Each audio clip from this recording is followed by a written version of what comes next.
Assalamualaikum warahmatullahi wabarakatuh. Nama saya ialah Nur Izzat Atira binti Muhammad Afandi. Nombor metrik 048148. Dalam video ni, kumpulan saya akan menerangkan tentang tajuk dam. Apa itu dam? Dam merupakan denda terhadap jemaah haji ataupun umrah yang melanggar perkara wajib haji. Selain daripada itu, dam juga dikenakan bagi jemaah yang melakukan perkara-perkara yang dilarang, sama ada perkara tersebut dilakukan secara sengaja ataupun tak sengaja, ataupun disebabkan kerana tidak tahu. Mengikut pendapat mazhab Syafi'i, satu dam bersamaan dengan seekor kambing dan hendaklah disedekahkan dagingnya, ataupun berpuasa selama 3 hari, ataupun memberi makanan kepada 6 orang miskin. Setiap seorang diberikan sebanyak setengah gantak. Terdapat 3 jenis bentuk hukuman mengikut tahap-tahap pelanggaran. Yang pertama, sekiranya melanggar larangan secara sengaja tanpa disebabkan keuzuran atau bukan di bawah paksaan sesiapa, hukumnya adalah berdosa dan jemaah diwajibkan membayar dam. Yang kedua, sekiranya melanggar larangan secara kerana terpaksa, hukumnya adalah tak berdosa dan jemaah wajib membayar dam. Yang ketiga, yang terakhir sekali, sekiranya jemaah melanggar larangan kerana sebab jahil ataupun uzur atau lupa ataupun semasa tidur, maka hukumnya adalah tak berdosa dan tak wajib bagi jemaah tu untuk bayar dam. Terdapat 4 jenis dam, iaitu dam tartib, takdir, takdir dan juga takhyir.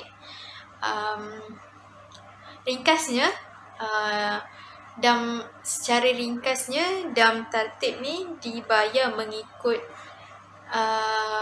susunan. Yang kedua, dam takdir. Dam takdir dibayar mengikut nilai harga dam. Yang ketiga, dam takdir. Dam takdir dibayar mengikut kadar yang ditentukan mengikut kemampuan jemaah tersebut. Yang keempat, akhir sekali, dam takhyir. Dam takhyir dibolehkan memilih mana-mana jenis dam yang ditetapkan oleh syarak. Itu adalah sedikit berkaitan dengan dam. Seterusnya, rakan-rakan saya akan menerangkan dengan lebih terperinci berkaitan dengan jenis-jenis dam. Tertib dan takdir bermaksud susunan dan kadar. Tertib iaitu melakukan satu dam yang ditetapkan, dan jika tidak mampu, lakukan dam berikutnya yang telah ditetapkan. Manakala takdir pula iaitu kadar dam yang telah ditetapkan oleh syarak. Sebabnya ialah melakukan kesalahan yang berkaitan dengan amalan haji. Antara kesalahan yang wajib dikenakan dam ini ialah: yang pertama, melakukan haji tamattu'. Yang kedua, melakukan haji qiran. Yang ketiga, tidak melakukan ihram pada miqatnya, iaitu tempat ihram. Yang keempat, tidak melontar jamrah. Yang kelima, tidak bermalam di Muzdalifah. Yang keenam, tidak bermalam di Mina. Yang ketujuh, tidak melakukan tawaf wida', iaitu tawaf perpisahan. Dan yang ke-8, tidak dapat wukuf di Arafah kerana terlambat, iaitu setelah terbitnya fajar hari nahar, iaitu pada 10 Zulhijjah, ia tidak hadir di Arafah. Keterlambatan kerana uzur, ianya tidak berdosa dan hajinya itu diganti menjadi umrah. Ia harus melakukan umrah, tahallul dari manasik umrah, tidak wajib melontar jamrah, tidak wajib bermalam di Mina, tetapi wajib baginya membayar dam. Jika yang ketinggalan itu adalah haji fardu, maka wajib mengqada hajinya pada tahun berikutnya jika dia mampu. Ini menurut kesepakatan ulama. Denda yang akan dikenakan adalah menyembelih seekor kambing. Penyembelihan yang dilakukan pada hari Nahar dan hari-hari Tasyrik di Mina atau di Mekah. Orang yang dikenakan dam itu boleh memakan daging sembelihan tersebut. Tetapi, jika ianya mengupah orang lain untuk menyembelih sembelihan tersebut, maka tidak boleh memberi upah dari daging tersebut. Jika tidak mampu menyembelih kambing tersebut, maka perlu diganti dengan puasa selama 10 hari. 3 hari pada waktu haji dan 7 hari setelah pulang ke kampung halaman. Bismillahirrahmanirrahim. Assalamualaikum warahmatullahi wabarakatuh. Nama saya Nuri Syakinah binti Jamaluddin, nombor matrik 048201. Alhamdulillahirrabbilalamin. Wassalatu wassalamu ala asyrafil anbiya'i wal mursalin wa ala alihi wasahbihi ajma'in. Pada hari ini saya diberi tugasan untuk menerangkan tentang dam tartib ta'dil. Umumnya kita ketahui jenis-jenis dam ini terbahagi kepada 4. Dam tartib ta'dil, dam takhir takdir dan dam takhir ta'dil. Saya terus kepada poin yang pertama, maksud dam. Maksud dam tartib dahulu. Menurut kitab Matla' al-Badarain, tartib bermaksud tiada sah berpindah daripadanya kepada gantinya melainkan pada ketika lemah ia daripadanya. Kalau kita lihat contoh dam yang diberi di slide ini, yang pertama sembelih kambing ataupun kalau tak mampu sedekah kepada orang miskin. Dan perkataan tidak mampu ini yang menunjukkan tartib itu. Dia menurut turutan, sekiranya memang tidak mampu baru diberikan untuk kita sedekah kepada orang miskin. Tapi kalau kita masih mampu untuk sembelih kambing, maka sembelihlah kambing. Seterusnya maksud ta'dil pula. Menurut buku fiqh manhaji, dam ta'dil pula bermaksud dam tersebut dinilai dan digantikan dengan sesuatu yang sama dengan nilai tersebut. Poin seterusnya, sebab dikenakan dam. Diketahui bahawa sebab dikenakan dam ini ada 2. Ihsar dan jima'. Ihsar ni orang yang tertahan atau ditahan dalam perjalanan. Mungkin ditahan kerana musuh menyekat perjalanan mereka. Dan yang seterusnya penyakit yang berbahaya. Dalam konteks ini, sesiapa yang terhalang untuk mengerjakan haji setelah berihram, maka bila mereka tunaikan dam ini, maka mereka terlepas dari larangan ihram. Tetapi rukun haji dan umrah itu mereka still kena tunaikan. Seterusnya, jima'.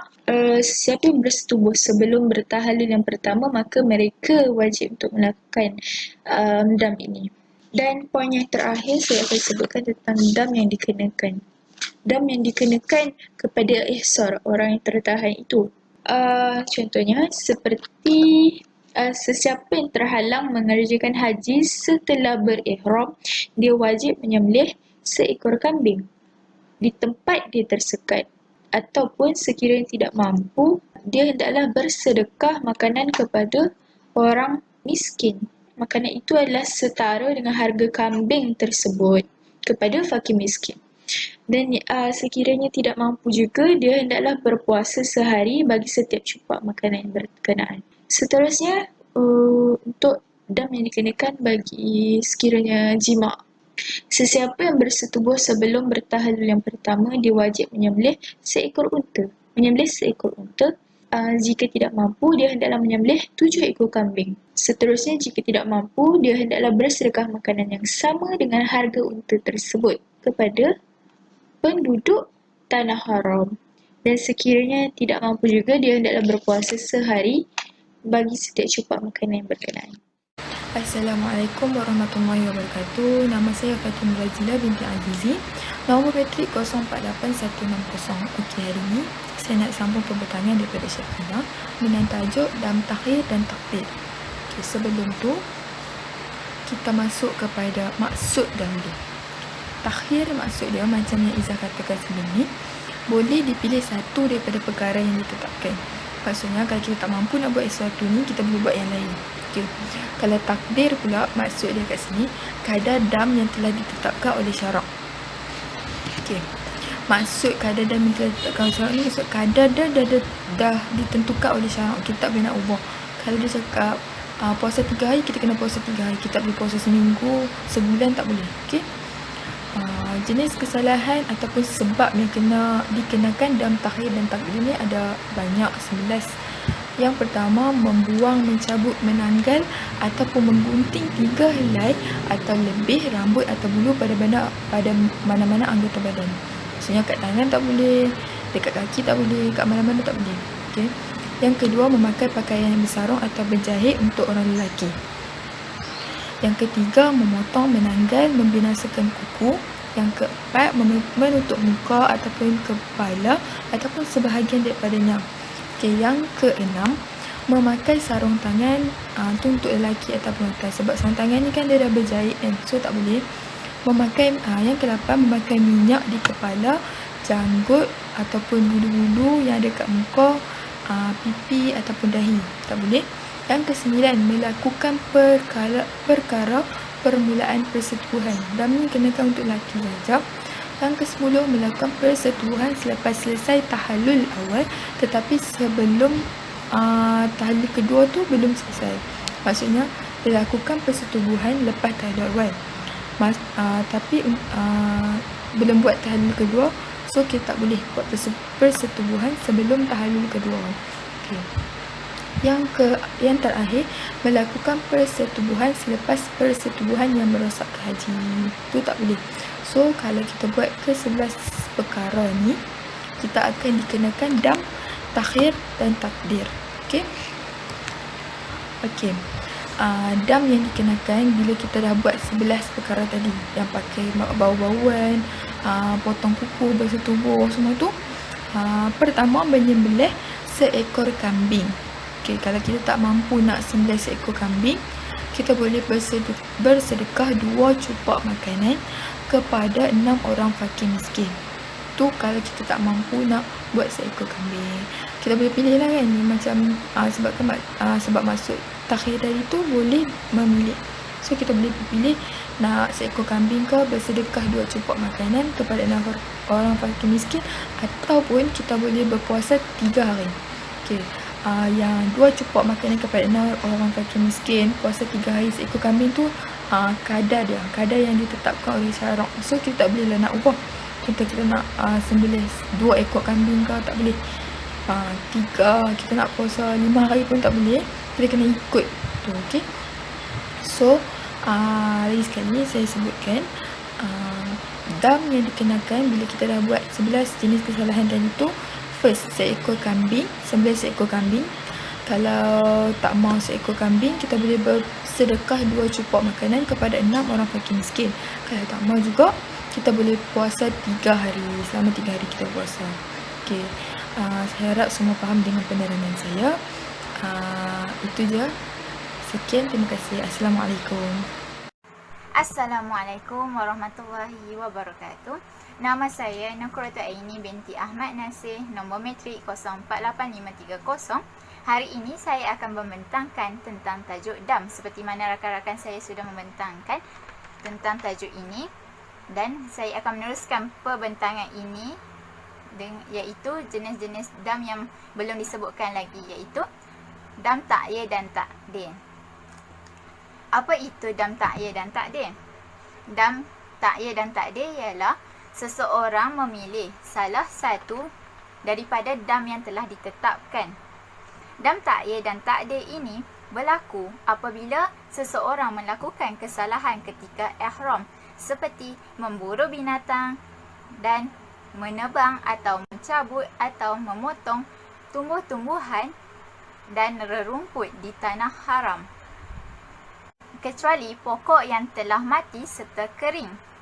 Dam yang akan dikenakan daripada kesalahan yang telah dilakukan ialah: yang pertama, menyembelih binatang mengikut nilai binatang yang diburu daging itu dan bahagikan kepada penduduk miskin di tanah haram. Yang kedua, membeli makanan yang sama nilai harganya. Makanan itu juga diagihkan kepada penduduk miskin di tanah haram.